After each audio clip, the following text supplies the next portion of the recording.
حسنی اخلاق انسان کی زندگی کا سب سے خوبصورت اور اہم پہلو ہے۔ اس کا مطلب ہے دوسروں کے ساتھ اچھے انداز، نرمی، سچائی اور محبت سے پیش آنا۔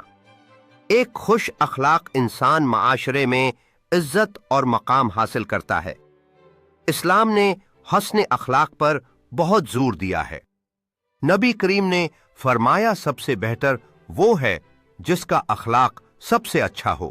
اس سے اندازہ ہوتا ہے کہ عبادات کے ساتھ ساتھ اچھے اخلاق بھی ضروری ہیں۔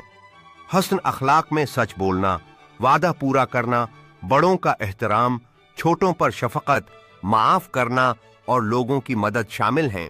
ایک خوش اخلاق انسان نہ صرف خود پرسکون رہتا ہے بلکہ دوسروں کے دل بھی جیت لیتا ہے۔